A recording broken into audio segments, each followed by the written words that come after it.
In the 17th century, it was still widely believed that many creatures were born suddenly, somehow fully formed, out of non-living stuff. Worms, fireflies, and other insects were thought to spring from rainwater, morning dew, or rotting slime. Earthworms from soil and humus, fish from wet ooze, and wasps from things like dead oxen or flowers.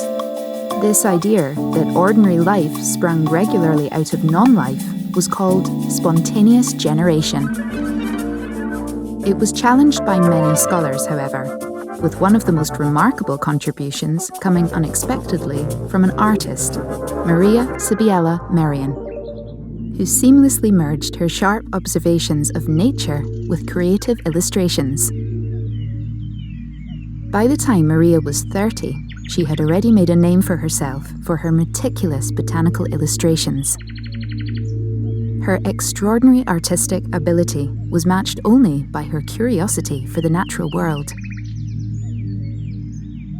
This curiosity was so strong that when the newly discovered process of metamorphosis caught Maria's attention, it was only a few years later that she herself published a book on the topic, The Wonderful Transformation of Caterpillars and Their Particular Nourishment. This publication was like no other that had come before it.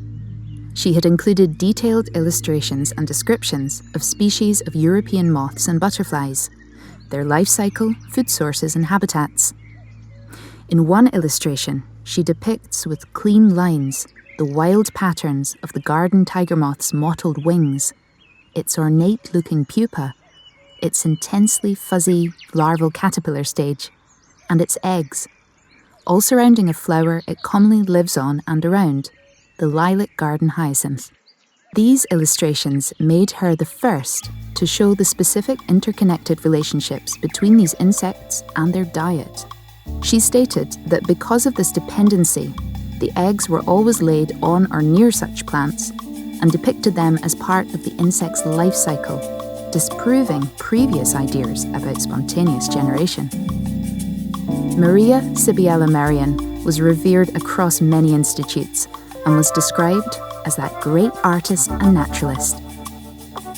This was long before anything like photography or classification existed, so being able to capture the details of an organism accurately meant that scientists who came after her, such as Linnaeus, who was unable to travel and see these organisms for himself, could use these illustrations as a reference, enabling him to classify and describe over 100 different new species. Her illustrations formed a bedrock of knowledge for generations of scientists to come.